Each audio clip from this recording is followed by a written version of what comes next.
ইলাহা ইল্লাল্লাহু মুহাম্মাদুর রাসূলুল্লাহ। এটা তো সবারই মুখস্থ আছে না নাই? কালেমার মুখস্থ নাই গো? আল্লাহ, কালেমা এটা হলো মূল, ঈমানের মূল। ঈমানটাকে, যেহেতু নামাজ নিয়ে আলোচনা আছে, ঈমানটাকে আমি সংক্ষিপ্ত আকারে বোঝাবো, একবারে সংক্ষিপ্ত ভাবে। লা ইলাহা ইল্লাল্লাহ, আল্লাহ ছাড়া কোনো উপাস্য নাই, মাবুদ নাই।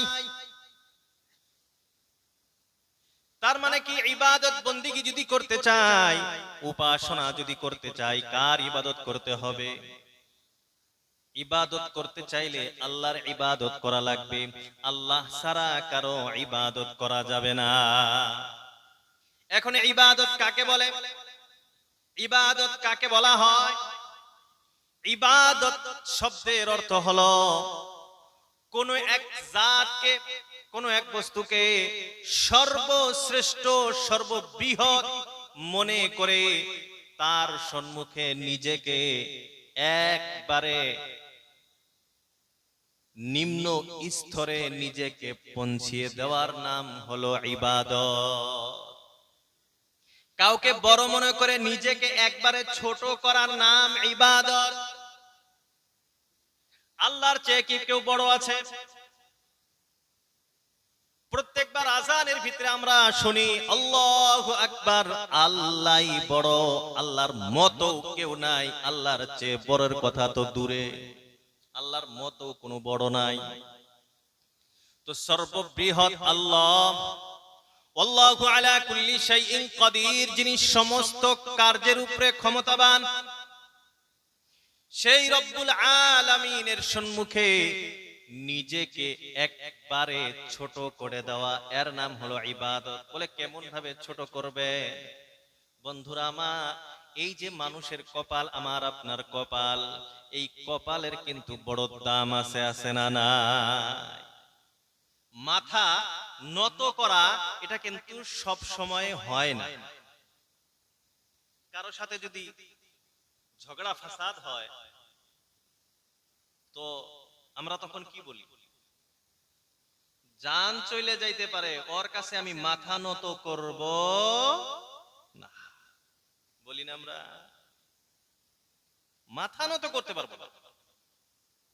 এই মাথা নত করার নাম ইবাদত। মাথা নত করার নাম ইবাদত। এই জন্যেই ইবাদত যত প্রকারের আছে, যত ইবাদত আছে,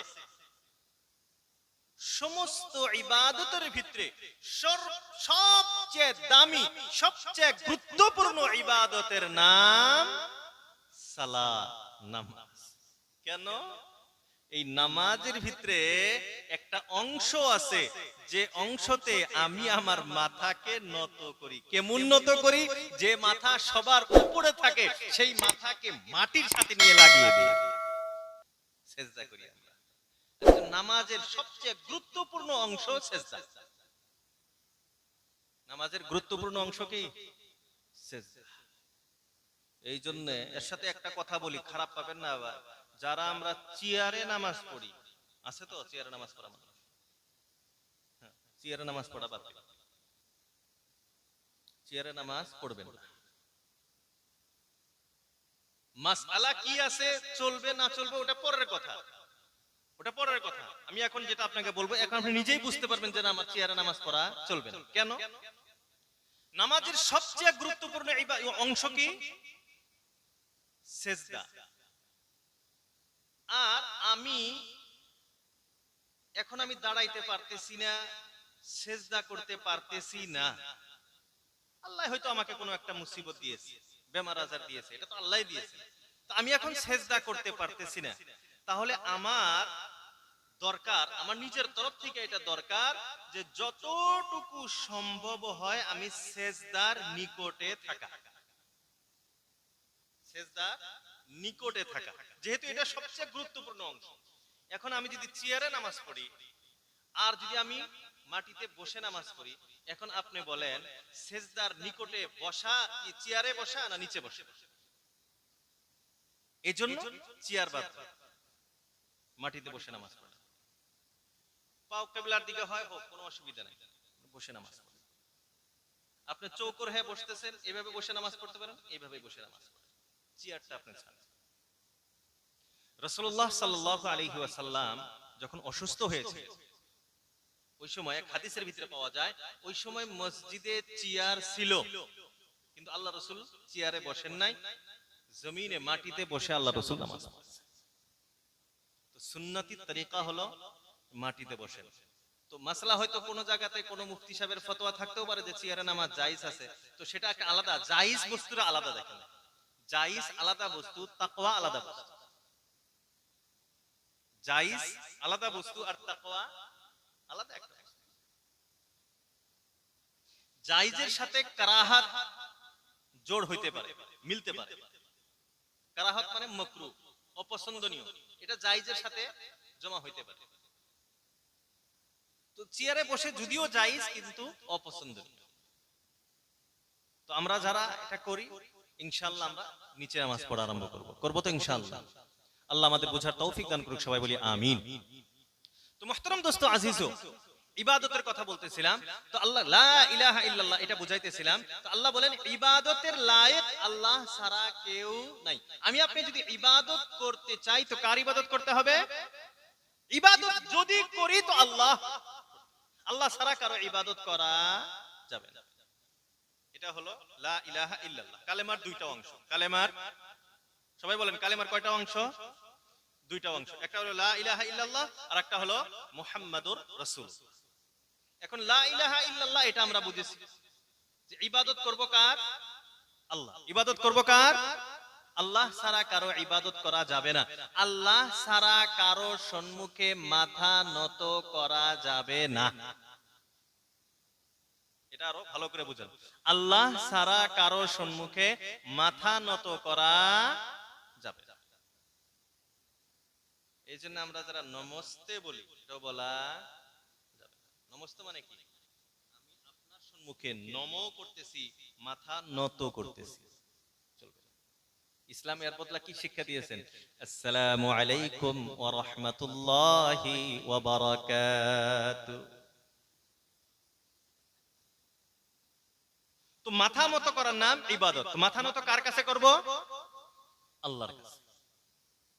এখন কথা হলো, আমি যে মাথা নত করব তো কেমনে করব? এর তরিকা কি হবে? নিয়ম নীতি কি হবে? এর মাধ্যমটা কি হবে? ইচ্ছা মতো করলে তো আর মাথা নত হবে না, এর একটা নীতি নিয়ম থাকতে হবে। তো তাহলে এই নীতি নিয়মের নাম মুহাম্মাদুর রাসূলুল্লাহ। মুহাম্মদ সাল্লাল্লাহু আলাইহি ওয়াসাল্লাম আল্লাহর রাসূল, তার মানে আমার ইবাদত হবে মুহাম্মদ সাল্লাল্লাহু আলাইহি সাল্লামের তরিকা অনুযায়ী। এটা হলো কালেমার দুইটা অংশ। এক নাম্বার, আমি আল্লাহ ছাড়া কারো ইবাদত করব না। দ্বিতীয় নাম্বার, ইবাদত করব আল্লাহর রাসূলের তরিকা অনুযায়ী। এটাই তো আল্লাহর রাসূল বলেছেন, তারাকতু ফীকুম আমরাইন লান তাদিল্লু মা তামাসসাকতুম বিহিমা। আল্লাহর রাসূল, আল্লাহর হাবিব বিশ্ব নবী সাল্লাল্লাহু তাআলা আলাইহি ওয়াসাল্লাম বলেন, তারাকতু ফীকুম আমরাইন, ও আমার উম্মতিরা, আমি তোমাদের জন্য, আমি দুনিয়া থেকে বিদায় নিয়ে চলে গেলাম, কিন্তু আমি তোমাদের জন্য দুটি বস্তু রেখে গেলাম। তারাকতু ছেড়ে গেলাম, ফীকুম তোমাদের মাঝখানে, আমরাইনি দুইটা আদেশ, দুইটা বস্তু আমি তোমাদের জন্য রেখে গেলাম। লাং তাদিল্লু, আল্লাহর রাসূল আল্লাহর হাবিব গ্যারান্টি দিয়ে গেলেন, লাং তাদিল্লু, তুমি কোনোদিন পথভ্রষ্ট হবে না, তোমরা কোনোদিন গোমরাহ হবে না, মা তামাসসাকতুম বিহিমা, যতদিন ওই দুইটা বস্তু মজবুত ভাবে আঁকড়িয়ে ধরতে পারবা। এই দুইটা বস্তু যতদিন তুমি ধরতে পারবা, ধরে রাখতে পারবা, তোমার গ্যারান্টি আছে তুমি পথভ্রষ্ট হবে না, গোমরাহ হবে না। এই দুইটা বস্তু কি? আল্লাহর রাসূল আল্লাহর হাবিব সাল্লাল্লাহু আলাইহি ওয়াসাল্লাম বলেন, এক নাম্বার কিতাব আল্লাহ, আল্লাহর কিতাব কোরআন, দ্বিতীয় নাম্বার ওয়াসুন্নতি, আমি মুহাম্মদ সাল্লাল্লাহু আলাইহি ওয়াসাল্লামের সুন্নতি তরিকা। যতদিন পর্যন্ত কিতাবুল্লাহ, আল্লাহর কিতাব, তার মানে আল্লাহর আদেশ, আর আল্লাহর আদেশটা পালন করব কিভাবে? ওয়াসুন্নতি রাসূলিহি, রাসূলুল্লাহ সাল্লাল্লাহু আলাইহি ওয়াসাল্লামের সুন্নত মোতাবেক যতদিন আমল করব, আল্লাহ রাসূল আল্লাহর হাবিব বলেন লান তাদিল্লু, তুমি জীবনেও পথভ্রষ্ট হবে না। কিতাবুল্লাহ আর সুন্নতে রাসূলুল্লাহ, আল্লাহর আদেশ এবং রাসূলুল্লাহর তরিকা যতদিন আমার আপনার ভিতরে থাকবে ততদিন পর্যন্ত আমি পথভ্রষ্ট হব। এজন্য আমি আপনি দুনিয়াতে প্রত্যেকটা ব্যাপারে দেখতে হবে যে আমি যে কাজ কর্ম করতেছি বা আমি করতে চাইতেছি এ ব্যাপারে কোরআন কি বলে এবং রাসূলুল্লাহর তরিকা এই ব্যাপারে কি, নিয়ম নীতি কি, এই দুইটা যদি আমি মানতে পারি, আল্লাহর আদেশ এবং রাসূলুল্লাহর তরিকা, তাহলে ইনশাআল্লাহ আল্লাহর কাছে আশা করা যায় আমি আপনি জীবনেও পথভ্রষ্ট হব। তো লা ইলাহা ইল্লাল্লাহ মুহাম্মাদুর রাসূলুল্লাহ, এই দুইটা বুঝে আসছে তো আলহামদুলিল্লাহ। তো ইসলামের বুনিয়াদ পাঁচটি, তার ভিতরে এক নাম্বার ছিল শাহাদাতি আল্লাহ ইলাহা ইল্লাল্লাহ ওয়া আন্না মুহাম্মাদুর রাসূলুল্লাহ, এই অংশ। দ্বিতীয় নাম্বার ওয়া ইকামিস সালাহ, নামাজ প্রতিষ্ঠিত করা, এটা পরে আসতেছি। ওয়া তিন নাম্বার হলো ওয়া ইতাইজ যাকাত, যাকাত আদায় করা। আমার আগের হুজুর যাকাত ব্যাপারে সুন্দর আলোচনা করেছেন, আমি শুনলাম। ইন্নামাস সাদাকাতু লিল ফুকারা ওয়াল মাসাকিন, বুঝাইছেন না নাই? ওয়াল আমিলিনা আলাইহা ইলা আখির। তিন নাম্বার যাকাত আদায় করা।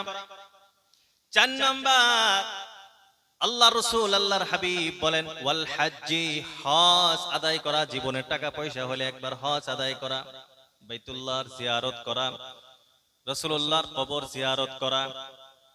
পাঁচ নাম্বার ইসলামের মূল বুনিয়াদ ওয়া সাওমি রমাদান, আর রমজান মাসের পরিপূর্ণ রোজা রাখা। এই পাঁচটা হলো ইসলামের মূল বুনিয়াদ।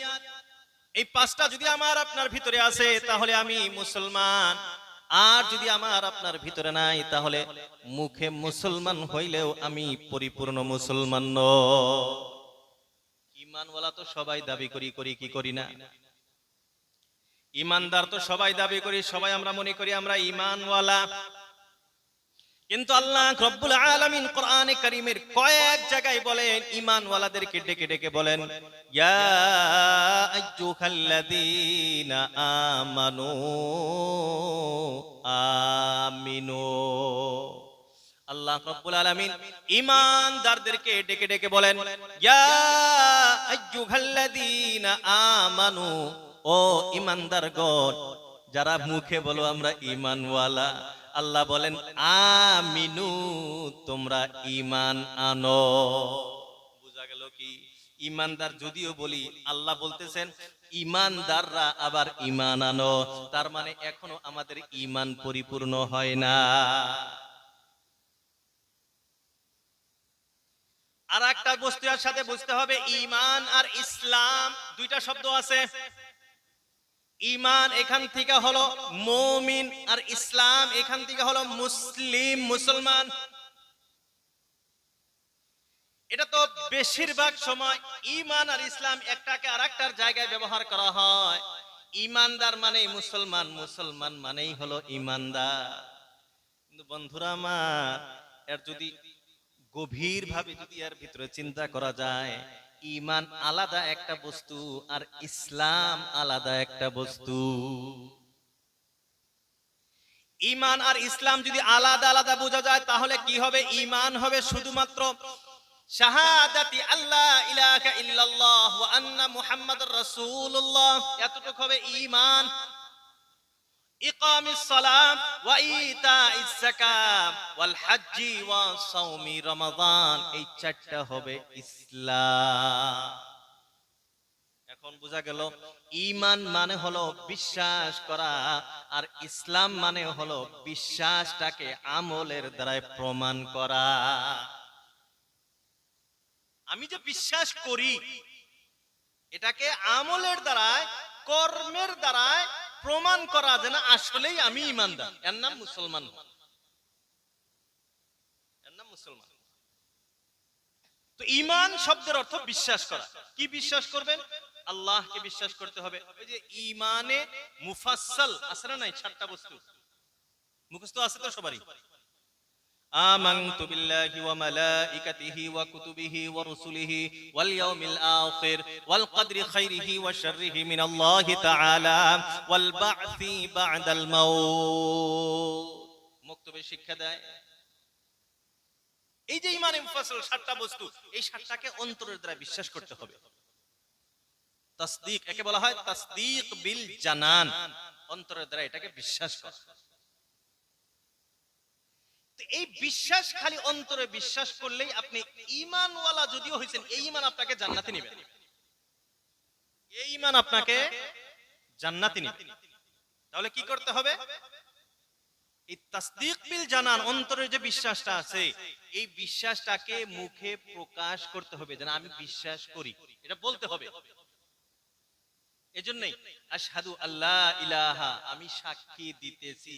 আর ওই হাদিসের ভিতরে আসছে শাহাদাতি আল্লাহ ইলাহা, এটার সাক্ষী দেওয়া, মুখে প্রকাশ করা যে আল্লাহকে আমি বিশ্বাস করি, এটা হলো ঈমান। তো বিশ্বাস যে করি বলা, এটা ইসলাম। আর আরেকটা বস্তু এর সাথে হলো আমল বিল জাওয়ারিহ, অঙ্গ প্রত্যঙ্গের দ্বারা, এটার দ্বারা আমল করে প্রমাণ করা যেন আমি আসলেই এগুলাকে বিশ্বাস করি। একজন মানুষ বলে আমি আমার আব্বাকে খুব মাইনে চলি, আমি আব্বাকে মানি, আমার আব্বাকে আমি মানি। আব্বাই বলছে বাজারে যাও, আমার ঠেকা পড়ছে, ঠেকা পড়া বুঝেন তো কি কোন আপনারা? তার মানে ধমক দিছে না, যাবার পাম না আমি বাজারে। তাহলে আপনারাই কোন এটা বাপেক মানে? ওই বাপেক মানা হইলো এটা। তো আমি বলতেছি আমি আল্লাহকে বিশ্বাস করি, আমি আল্লাহকে মানি, কিন্তু আল্লাহর যেগুলো আদেশ আছে, আল্লাহর হুকুম আছে, এগুলো একটাও মানি না। তো ঈমান বিশ্বাস করা, আমি বিশ্বাস করছি ঠিক আছে, ঈমানদার হইছি, কিন্তু এই ঈমান আপনাকে আমাকে জান্নাতে নেবে। এজন্য আল্লাহ রাব্বুল আলামিন বলেন উদখুলু ফিস সিলমি কাফা। আল্লাহ বলেন ও ঈমানদার বান্দা বান্দিগণ, উদখুলু ফিস সিলমি, ইসলামের ভিতরে প্রবেশ করো। কেমনে প্রবেশ করবা? কাফাতান, পরিপূর্ণভাবে প্রবেশ করো। এখন ইসলামে প্রবেশ করতে হবে। ইসলাম কাকে বলে এখন এটা বুঝতে হবে। ইসলাম শব্দের অর্থ হলো দাসত্ব করা, গোলামি করা। ইসলামের অর্থ হলো মেনে নেওয়া, ফরমাবরদারি করা, অনুগত্য করা, কথা মেনে নেওয়া, এর নাম হলো ইসলাম। আমি ঈমান আনছি, আল্লাহর প্রতি আমি ঈমান আনছি। এখন আল্লাহ যে কথাগুলি বলতেছেন, এই কথাগুলি যদি আমি মানি, আমি আমল করি, তাহলে মুসলমান। আর যদি আমল না করি, তাহলে আমার নাম মুসলমান না। ইসলামের সবচেয়ে বড় অর্থ হলো সারেন্ডার করা, আত্মসমর্পণ করা, এর নাম হলো ইসলাম। এখান থেকে মুসলিম শব্দ বা মুসলমান শব্দের অর্থ হলো আত্মসমর্পণকারী। এখন আত্মসমর্পণ কেমনে করে আমরা তো দেখছি না, দেখি নাই। আত্মসমর্পণ কেমনে করে? কাউকে যদি পুলিশ ধরবার আইসে, আর্মি যদি কাউকে ধরে, বন্দুক যদি সিধা করছে, হাত দুইটা উপরে উঠায় দেয়, সারেন্ডার হওয়া, ঠিক কিনা? তার মানে আমাকে আর গুলি কইরেন না, আমাকে গুলি করার প্রয়োজন নাই, আমি এমনিই ধরা দিছি। বন্ধুরা আমার, নামাজের কথা আগে কিছু বলছিলাম, নামাজ সবচেয়ে গুরুত্বপূর্ণ। বলে কেন? বলে ওর ভিতরে আছে সেজদা, সবচেয়ে গুরুত্বপূর্ণ একটি অংশ। এখন আর একটা বস্তু বুঝেন, নামাজ যে গুরুত্ব কেন। আরে বন্ধুরা আমার, আমি আপনি যখন নামাজ পড়ার জন্য ইরাদা করি, ইচ্ছা করি, নামাজ যখন আমি আপনি আরম্ভ করি, কেমনে আরম্ভ করি? তাকবীরে তাহরিমার দ্বারাই আরম্ভ করি। আল্লাহ রাসূল, আল্লাহর হাবিব সাল্লাল্লাহু আলাইহি ওয়াসাল্লাম বলেন তাকবীর হলো নামাজের আরম্ভণী। আর তাসলিম সালাম ফেরানো হলো নামাজ শেষ। তো আমি যখন তাকবীর পড়ি, তাকবীরে তাহরিমা যখন আমি পড়ি, কেমনে পড়ি? ডাইরেক্ট কি এমনে বলি আল্লাহু আকবার, হাত বাঁধি নাকি করি? হাতটা উপরে উঠে দেই, আল্লাহু আকবার। কইরা নাই আমরা? হাতটা কেন উপরে উঠে দেই? ও আল্লাহ, আমি আপনার কাছে সারেন্ডার করলাম, আর গুনাহ করব না, আর আপনার কোনো অপরাধ করব না, আর আপনার কোনো কথা অমান্য করব না। আমি সারেন্ডার করলাম, আমি আপনার কাছে আত্মসমর্পণ করলাম। এটা নামাজের ভিতরে আত্মসমর্পণ করা। ইসলাম এই শব্দটা নামাজের ভিতরে পাওয়া যায়, অন্য কোন ইবাদতের ভিতরে পাওয়া যায় না। রে বন্ধুরা আমার, এই জন্য নামাজ হলো সমস্ত ইবাদতের ভিতরে গুরুত্বপূর্ণ ইবাদত। তো ইসলাম মানে আত্মসমর্পণ করা। এখন কেমনে আত্মসমর্পণ করবেন, এর তো কোনো নিয়ম নীতি আছে না নাই? আল্লাহ রাব্বুল আলামিন রাসূলুল্লাহ সাল্লাল্লাহু তাআলা আলাইহি ওয়াসাল্লাম কে জানায়া দিলেন, কুল, আপনি বলুন, ইন্নাস সালাতি ওয়া নুসুকি ওয়া মাহইয়ায়া ওয়া মামাতি লিল্লাহি রাব্বিল আলামিন। আত্মসমর্পণ কেমনে করতে হয় আল্লাহ রাব্বুল আলামিন রাসূলুল্লাহ সাল্লাল্লাহু আলাইহি ওয়াসাল্লামের মাধ্যমে শিক্ষা দিলেন। আল্লাহ বললেন, কুল, হে রাসূল আপনি বলুন, আপনি বলুন। বলে কি বলবো? ইন্না সালাতি, অবশ্যই আমার নামাজ, ওয়া নুসুকি, আর আমার কুরবানি, ওয়া মাহইয়ায়া, আমার জীবন, ওয়া মামাতি, আর আমার মরণ, লিল্লাহি রাব্বিল আলামিন, সব কিছু আল্লাহ রাব্বুল আলামিনের রাজি হওয়ার জন্য। আমার নামাজ আল্লাহকে রাজি খুশি করার জন্য, কাউকে দেখাবার জন্য না। ওয়া নুসুকি, আমার কুরবানি গ্রামে গ্রামবাসীকে দেখানোর জন্য না, যে আমি বড় গরু কুরবানি দিয়েছি, বড় খাসি একটা কুরবানি দিয়েছি, মানুষকে দেখানোর জন্য না। ওয়া নুসুকি, আমার কুরবানি, আমার জীবন, আমার মরণ, সব কিছু কার জন্য? বলে বলো, লিল্লাহি রাব্বিল আলামিন, আল্লাহ রাব্বুল আলামিনের জন্য। এরে বন্ধুরা আমার, আল্লাহ রাব্বুল আলামিন শিক্ষা দিয়ে দিলেন আত্মসমর্পণ কেমনে করবা। বলে যা কিছু তুমি করো, সব কিছু তুমি বলে দাও, আমার যা কিছু আছে সব কিছু আল্লাহ রাব্বুল আলামিনের জন্য, অন্য কোনো কিছুর জন্য না।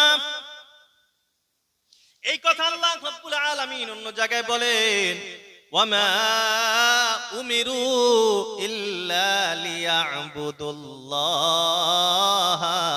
মুখলিসিনা লাহুদ্দিন। আল্লাহ রাব্বুল আলামিন বলেন, এরে বান্দা বান্দিরা, আমি যে তোমাদেরকে ইবাদত করার পারমিশন দিয়েছি, ইবাদত তুমি করবা। বলে কোন ইবাদত এমনি করা যাবে না। বলে কেমনে করবা? মুখলিসিনা লাহুদ্দিন, আল্লাহ রাব্বুল আলামিনের জন্য ইখলাস ভরা আমল তোমার করতে হবে। ইখলাস বিহীন আমল আল্লাহ রাব্বুল আলামিন কবুল করবেন না। ইখলাস বিহীন আমল আল্লাহ কবুল করবেন না। ইখলাস কাকে বলা হয়? শুধুমাত্র আল্লাহ রাব্বুল আলামিনকে রাজি খুশির করার জন্য কোন কাম করার নাম হলো ইখলাস। ইখলাস কাকে বলে? শুধুমাত্র আল্লাহকে রাজি খুশি করা, অন্য কোনো উদ্দেশ্য নাই, এর নাম ইখলাস। আর ইখলাস ওয়ালা আমলের কত দাম!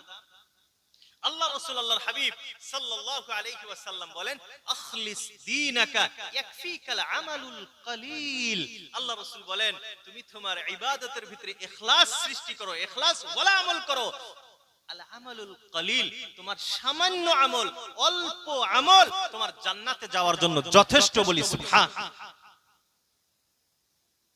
তো ইখলাস ওয়ালা আমল, এর নাম ইসলাম।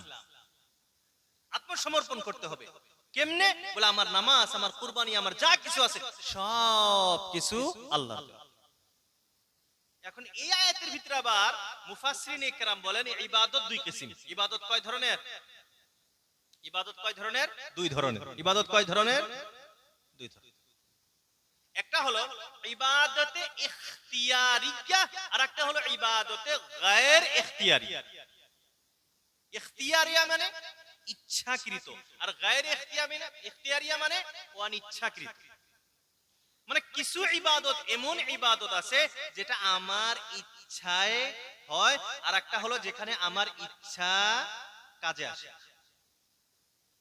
জীবন আর মরণ এটা আমার ইচ্ছায় হয়।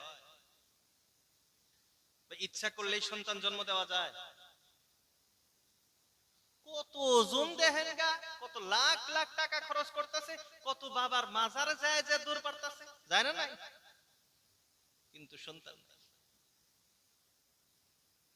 আবার দেখবেন কেউ আছে বাড়ির খাবার নাই, 10 জন আল্লাহ দিছে, আছে না নাই?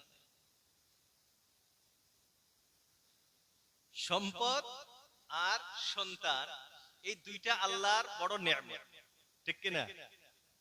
সন্তান আর সম্পদ এই দুইটা আল্লাহর বড় নেয়ামত, কিন্তু দুইটাই থাকলে নেয়ামত, একটা থাকলে নেয়ামত না। সন্তানও থাকতে হবে, সম্পদও থাকতে হবে, তো নেয়ামত, অন্যথা নেয়ামত না। কেমনে? আপনার কোটি কোটি টাকা আছে, সন্তান নাই, কে খাবো? আপনি মরলেই তো শেষ, আপনার শান্তি আছে? আবার সন্তান অনেক আছে, সম্পদ নাই, হেউ টেনশনে, খাওয়াবো কি? তো দুইটাই থাকলে এটা নেয়ামত। আর এই দুইটা সন্তান আর সম্পদ, এই দুইটাই যে থাকে যখন, এই দুইটা বড় ভয়ঙ্কর বস্তু। এই দুইটা যখন আসে, মানুষ তখন ইবাদত বন্দেগী ছাইরা আল্লাহর রাস্তা থেকে সরে যায়। এজন্য আল্লাহ বলেন, ইন্নামা আমওয়ালুকুম ওয়া আওলাদুকুম ফিতনা, অবশ্যই তোমার সন্তান এবং সম্পদ এটা পরীক্ষার বস্তু। এটা আল্লাহ খেলাবার জন্য দেয় নাই, পরীক্ষার জন্য দিয়েছে। অন্য আরেকটি জায়গায় আল্লাহ রাব্বুল আলামিন বলেন যে আল্লাহ রাব্বুল আলামিন যখন কোন বান্দাকে সম্পদ দেয়, আম্মাল ইনসানু ইযা মাবতালাহু রাব্বুহু ফাআকরামাহু ওয়া না'আমাহু ফায়াকুলু রাব্বি আকরামান। যখন আল্লাহ কোন বান্দাকে সম্পদ দেয়, তখন সে বান্দা বলে আল্লাহ আমাকে সম্মানিত করেছে, আল্লাহ আমাকে নিয়ামত দিয়েছে। আবার আল্লাহ রাব্বুল আলামিন যখন পরীক্ষা নেয়, কিছুই দেয় না, সন্তান দেয় না, সম্পদ দেয় না, তখন সে বলে আল্লাহ আমাকে নিয়ামত বিহীন করেছে, আল্লাহ আমার প্রতি কোনো দয়া করে নাই। আল্লাহ রাব্বুল আলামিন বলেন, কাল্লা, এমন কোনো বিষয় না।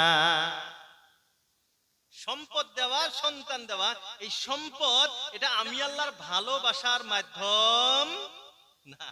কাউকে সম্পদ দিছি বলে যে আমি আল্লাহ তাকে ভালোবাসি, এমন না। কাউকে আল্লাহ সম্পদ দিছে দেখে এটা বলা যাবে না যে না, আল্লাহ তাকে সম্পদ দিছে তার মানে আল্লাহ মনে হয় তাকে ভালোবাসে। এটা মুহতারাম দোস্ত আজিজ, সাহাবায়ে কেরাম রাদিয়াল্লাহু তাআলা আনহুম আজমাইন, আর ওই সময় যে কুফফার ও মুশরিকিন ছিল, মুসলমানের বিপক্ষে তাদের সম্পদ কম ছিল না বেশি ছিল? কাফিরদের সম্পদ অবশ্যই বেশি ছিল। তো সম্পদ বেশি হওয়া এটা আল্লাহর মাহবুবিয়তের, আল্লাহর পছন্দনীয় হওয়ার কোন দলিল না। এটা পরীক্ষা। সম্পদ আল্লাহ দিয়েছে পরীক্ষার জন্য, সম্পদ দেয় নাই, এটাও আল্লাহ পরীক্ষা। দুইটাকে পরীক্ষা দিতে হবে। হ্যাঁ, পরীক্ষার ভিতরে যাদেরকে সম্পদ দেয় নাই, এরা যদি সবরের সাথে কাজ নেয়, ধৈর্যের সাথে কাজ নেয়, তাহলে যাদেরকে আল্লাহ সম্পদ দিয়েছে এদের থেকে 550,000 বছর আগে জান্নাতে চলে যাবে গরিবরা। বলি সুবহানাল্লাহ। তো মুহতারাম দোস্ত আজিজ, কথা খালি একটা থেকে আরেকটা বাইরে হইতেছে, আর খালি লম্বা হয়ে যাইতেছে, শর্টকাট করা লাগবে। 10:30 হয়ে গেছে। আল্লাহু আকবার কাবীরা আলহামদুলিল্লাহি হামদান কাসীরা ওয়া সুবহানাল্লাহি বুকরাতাও ওয়া আসীলা। তো মুহতারাম দোস্ত আজিজ, আবার সে আগের দিকে আসে। তো আল্লাহ রাব্বুল আলামিন, আস্তাগফিরুল্লাহ রাব্বি মিন কুল্লি যামবি ওয়া আতুবু ইলাইহি, আস্তাগফিরুল্লাহ রাব্বি মিন কুল্লি যামবি ওয়া আতুবু ইলাইহি। তো ইসলাম বলতেছিলাম যে আত্মসমর্পণ করা। কেমনে সমর্পণ করব? এটা আল্লাহ বুঝিয়ে দেওয়ার সাথে আমি বলতেছিলাম যে ইবাদত হলো দুই ধরনের। একটা হলো ইবাদতে ইখতিয়ারিয়া, ইচ্ছাকৃত ইবাদত, আর একটা হলো ইবাদতে গায়র ইখতিয়ারিয়া, অনিচ্ছাকৃত ইবাদত। যেমন জীবন মরণ এটা আমার আপনার ইচ্ছায় হয় না।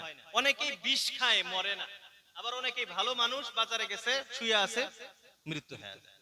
তো জীবন মরণ এটা আমার ইচ্ছায় হয় না, কার ইচ্ছায় হয়? আল্লাহর ইচ্ছায় হয়। তো এটা হলো গায়ের ইখতিয়ারি।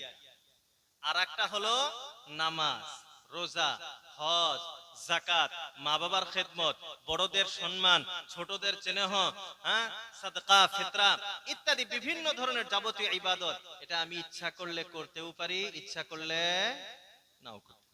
আমি নামাজ পড়ি না, কেউ আমাকে কিছু বলার আছে? পড়লাম না। আমি রোজা রাখবো না, কেউ কিছু বলার আছে?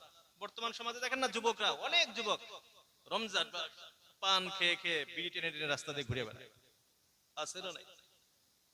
তো এটা ইবাদতে ইখতিয়ারি।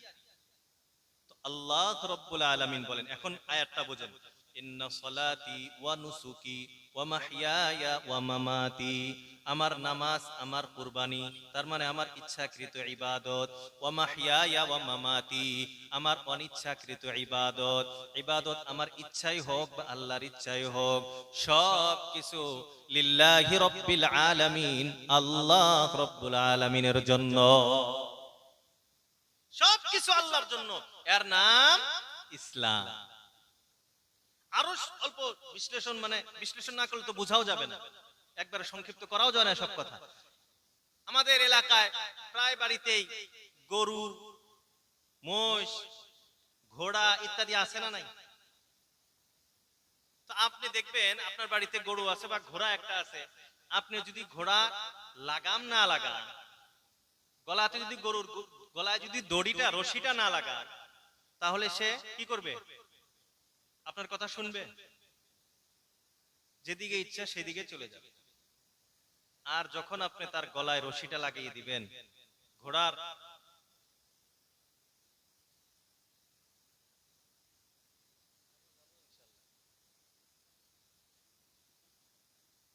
বিষয় দুইটা আছে, আমি তো জানি না, কি কোন? নামাজে এখনো আসছি, নামাজেই তো এখনো পরিপূর্ণভাবে আসি নাই, তো ইলম শিক্ষা তো আছে। আল্লাহু আকবার। আপনারা ধৈর্য ধরেন, ইনশাআল্লাহ কিছু সময় চলবে। আর যদি আপনারা উঠাউঠি করেন, ধৈর্য ধরেন না, তাহলে তো আমার অপারক খেয়ে বন্ধ করতে হবে তখন। খারাপ লাগতেছে না তো আপনাদের? ভাই খারাপ লাগতেছে না তো? কোনো একটা কথা তো আর কোরআন হাদিস দলিল ছাড়া বলি নাই, সব তো দলিল দিয়ে বলতেছি না, কি কোন? যেহেতু তাফসীর মাহফিল, আর আলহামদুলিল্লাহ আমি যে জায়গাতে আলোচনা করি এই সব বিষয় নিয়ে আমি কোরআন হাদিসের মাধ্যম থেকে আলোচনা, এই এদিক সেদিক কিচ্ছা কাহিনী শোনানোর মতো সময় আমার হাতে নেই। কিচ্ছা কাহিনী শোনাবার মতো সময় আমার কাছে নেই, কারণ এক একটা সেকেন্ডের হিসাব আল্লাহ রাব্বুল আলামিনের কাছে দিতে হবে। এই যে বসে আছি, এই হিসাবটাও আল্লাহর কাছে দিতে হবে না, দিতে হবে না? তাহলে তিরমিজি শরীফের হাদিস, আল্লাহ রাসূল আল্লাহর হাবিব সাল্লাল্লাহু আলাইহি ওয়াসাল্লাম বলেন, হ্যাঁ, ইন্নার রাজুলা লা ইয়াতাকাল্লামু বিল কালিমাতি লা ইয়ারা বিহা বাসান, মানুষ অনেক সময় অনেক কথা বলে, অনেক সময় অনেক কথা বলে, লা ইয়ারা বিহা বাসান, আর সেই কথাটাকে সে কোনো গুনাহ মনে করে না, সেই কথাটাকে ওই ব্যক্তি কোনো গুনাহ মনে করে না। আল্লাহ রাসূল বলেন, ইয়াহবি বিহা ৭০ খরিফান ফিন্নার, এই সামান্য একটা কথা বলার কারণে ৭০ বছর তাকে জাহান্নামে কাটাবে। অন্য একটা হাদিস, আল্লাহ রাসূল আল্লাহর হাবিব সাল্লাল্লাহু আলাইহি ওয়াসাল্লাম বলেন, ওয়াইলুন লিমান হাদ্দাসা বিল হাদিস লিইউযহিকা বিহিন নাস, ওই মানুষটা ধ্বংস হয়ে যাক। আল্লাহ রাসূল বলতেছেন, বদদুয়া করতেছেন কে? আল্লাহ রাসূল বদদুয়া করতেছেন যে ওই মানুষটা ধ্বংস হয়ে যাক যে ব্যক্তি মানুষকে হাসাবার জন্য অনৈতিক কিছু কথা বলে। হাসাবার জন্য আছে না নাই? অনেক বক্তাও আছে হাসাবার জন্য মিথ্যা এইসব কাহিনী বলে শোনায়, যাতে মানুষ অল্প হাসুক, মানুষ মজা পায়। আল্লাহ রাসূল বলেন এই ব্যক্তি ধ্বংস হয়ে যায়। আর এরকম ধরনের কথা, মিথ্যা কথা বলা, এরকম মিথ্যা কথা বলা যেটাকে আমরা গুনাহ মনে করি না, আর আল্লাহ রাসূল বলেন এই সামান্য কথার কারণে ৭০ বছর জাহান্নামে। এজন্য মুহতারাম দোস্ত আজিজ, যে ২-৪ মিনিট যা কথা হবে, আলোচনা হবে ইনশাআল্লাহ সুম্মা ইনশাআল্লাহ কোরআন এবং হাদিসের মাধ্যম থেকে আলোচনা, কোরআন হাদিসের বাইরে কোনো আলোচনা হবে না ইনশাআল্লাহ। তো মুহতারাম দোস্ত আজিজ, ইবাদতের কথা বলতেছিলাম, ইবাদতে ইখতিয়ারিয়া আর ইবাদতে গায়রে ইখতিয়ার, এটা আরো বুঝাইতে গিয়া ইসলামটাকে বুঝাইতে যায় বলতেছিলাম যে গরু আছে, ঘোড়া আছে, আমরা যদি রশি না লাগাই, লাগাম না লাগাই, তাহলে ইচ্ছা যেদিকে মন সেদিকে চলে যাবে। কিন্তু যখন আপনি গলার ভিতরে রশিটা লাগিয়ে দিবেন, ঘোড়ার মুখে যখন লাগাম লাগিয়ে দিবেন, তখন এই ঘোড়া, এই গরু আপনাকে জবানে হালের দ্বারা আপনাকে চিৎকার দিয়ে বলবে, মালিক, এত সময় তো আমি আমার ইচ্ছা মতো চলাফেরা করেছি, এখন যখন আমার মুখে আপনি লাগামটা লাগিয়ে দিয়েছেন, আমার গলায় যখন আপনি এখন রশিটা লাগিয়ে দিয়েছেন, এখন আমি আর আমার ইচ্ছায় চলবো না, আপনার ইচ্ছায় আমি চলবো, আপনি যেদিকে বলবেন সেদিকেই আমি যাব। এই কথা গরু ছাগল বলে কি বলে না? যদিও মুখের দ্বারা বলে না, কিন্তু তার অবস্থানের দ্বারা, কথা, এই ভাবের দ্বারা এটা প্রকাশ পায় যে এখন সে অনুগত্য করেছে। আল্লাহ রাব্বুল আলামিন বলেন, ইসলাম হলো এটাই যে আল্লাহ রাব্বুল আলামিনকে বলো, ইন্না সালাতি ওয়া নুসুকি ওয়া মাহইয়ায়া ওয়া মামাতি লিল্লাহি রাব্বিল আলামিন। অন্য আয়াতে আল্লাহ রাব্বুল আলামিন বলেন, ওয়াতাসিমু বিহাবলিল্লাহি জামিআ, তোমরা সবাই একত্রিত হয়ে হাবলুল্লাহ, আল্লাহর রশিটাকে মজবুত ভাবে ধরো, আল্লাহর রশিটাকে গলাতে, আল্লাহর রশিটাকে গলায় লাগাও, আর আল্লাহকে বলো, আল্লাহ, এতদিন আমি আমার ইচ্ছা মতো চলেছি, এখন আমি আর আমার ইচ্ছা মতো চলবো না, আল্লাহ আপনি যেভাবে বলবেন আমি সেইভাবেই চলবো। এর নাম হলো ইসলাম, এর নাম হলো আত্মসমর্পণ করা। এইভাবে নিজেকে আল্লাহর কাছে আত্মসমর্পণ করতে হবে, আল্লাহকে সুপুর্দ করে দিতে হবে। এটা যদি আমরা করতে পারি তাহলে আমরা মুসলমান। ঈমান আনছি 7টা বস্তুর উপরে, আর এখন নামাজ, রোজা, হজ, যাকাত, এটা করে আমি দেখাইতেছি ইসলাম আমার ভিতরে আসছে। ঈমান আর ইসলাম দুইটাই যদি থাকে তাহলে আমি মুসলমান। আমরা দুইটাই করব তো ইনশাআল্লাহ। তো আমল করব। এখন আসি আমলের ভিতরে, আর আগেও কয়েকবার বললাম, আমল যখন করতে হবে, ইসলাম যখন আমি গ্রহণ করেছি, মুসলমান যখন হয়েছি, তো ইসলামের ভিতরে ইবাদত বন্দেগীর ভিতরে সবচেয়ে গুরুত্বপূর্ণ ইবাদত সেটা হলো কি? নামাজ। নামাজ গুরুত্বপূর্ণতা কেন? তার দুইটা পয়েন্ট আমি আপনাদেরকে বলছি। একটা হলো সেজদা, আর একটা হলো তাকবীরে তাহরিম। এখন নামাজের ব্যাপারে সংক্ষিপ্ত কিছু আলোচনা করব। এক নাম্বার কথা, আমি আপনি যখন রোগে আক্রান্ত হই, আমি আপনি যখন বেমার পড়ি, বেমার হই যখন আমি, তো ঔষধ বেমার হইলে খাই, না রোগ ভালো হওয়ার পরে, বেমার ভালো হওয়ার পরে ওষুধ খাই? এটা বলেন। যখন মানুষ অসুখ হয় তখন না ওষুধ খায়, না কি কন? না এটা করি না, আগে আমার অসুখটা ভালো হোক, আমি আগে ভালো হই, আমার বেমার ভালো হোক, তারপরে ওষুধ খামু। কেউ এরকম আছে? আর যদি কেউ এটা বলে, কবি এটা পাগল হইছে, এটা কব না নাই? মুহতারাম দোস্ত আজিজ, এই যে এক ধরনের বাক্য কথা আমাদের মাঝখানে আছে, হুজুর এখনো তো ভালো হই নাই, ভালো হই তারপরে নামাজ ধরবো, আছে না? না, এই কথা আগে ভালো হই তারপরে নামাজ। মুহতারাম দোস্ত আজিজ, সর্বপ্রথম একটি আয়াত আমি তেলাওয়াত করেছিলাম। আল্লাহ রাব্বুল আলামিন বলেন, ইন্নাস সালাতা তানহা আনিল ফাহশাই ওয়াল মুনকার। আল্লাহ রাব্বুল আলামিন বলেন, ইন্নাস সালাহ, অবশ্যই অবশ্যই নামাজ, তানহা, বিরত রাখে, বাধা দেয়। কিসের থেকে বাধা দেয়? আনিল ফাহশাই, সব ধরনের নির্লজ্জতার কাজ থেকে, ওয়াল মুনকারে, আর সব ধরনের গুনাহ থেকে বাধা দেয়। আল্লাহ রাব্বুল আলামিন বলতেছেন, নামাজ তোমাকে গুনাহ থেকে বাধা দেয়, নামাজ গুনাহ থেকে বাঁচায়, নামাজ তোমাকে নির্লজ্জতার কাজ থেকে, বেহায়ার কাজ থেকে তোমাকে বাঁচায়। বোঝা গেল আমার ভিতরে যে বেমার আছে, আমি গুনাহ করি, এটা বেমার। আমি নির্লজ্জতার কাজ করি, বেহায়াই করি, এটা আমার ভিতরে বেমার। এই বেমারের ঔষধ হলো নামাজ। নামাজ যদি পড়ি তাহলে আমি ভালো হব, আমি আরোগ্য হব। আর যদি নামাজ আমি না পড়ি, জীবনেও আমার রোগ ভালো হবে না। আমাদের সমাজের অবস্থা হলো, আগে ভালো হই তারপরে নামাজ পড়বো, তার মানে আগে আমার রোগ ভালো হোক তারপরে আমি ঔষধ খাবো। এই জন্য বন্ধুরা আমার, আপনি দেখবেন যৌবন ছিল, যুবক থেকে আস্তে আস্তে আস্তে আস্তে বৃদ্ধ বয়স পার হয়ে গেছে, কবরে যাওয়া পর্যন্ত আর ইবাদত বন্দেগী কোনোদিন করা হয় না, কোনোদিন আর ইবাদত হয়ই না।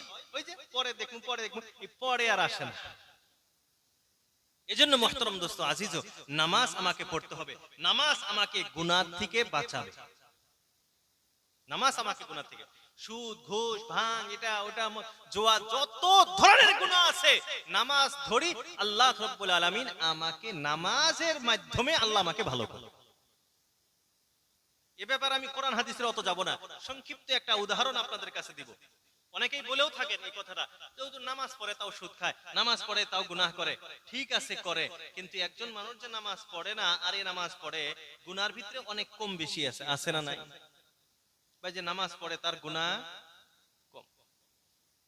নামাজ যখন সাধারণত মানুষ পড়া আরম্ভ করে, কিছুদিন নামাজ পড়ে, গুনাহ কিন্তু করতে আছে, সুদও খায় ঘুষও খায়, এটা করে ওটা করে সবকিছু করে, আবার নামাজও পড়ে। তো নামাজ আস্তে আস্তে আস্তে আস্তে কিছুদিন যাওয়ার পর এই নামাজ তাকে বলে, নামাজ তাকে বলে যে খালি নামাজের সময় টুপি মাথায় রাখো, এখন এক কাজ করো 24 ঘন্টায় রাখা যাবে। তো এখন যুবক ভাই লং প্যান্ট শার্ট পরিধান করে, তার সাথে টুপিও রাখে, আছে না অনেক যুবক, আছে না নাই? নামাজ পড়তেছে নামাজ পড়তেছে নামাজ পড়তেছে, কিছুদিন পর এই নামাজ তাকে বলে তুমি টুপি তো রাখছো, এখন এই শার্টটা বাদ দিয়ে কি পাঞ্জাবি পরা যায় না? নামাজ তাকে বলতেছে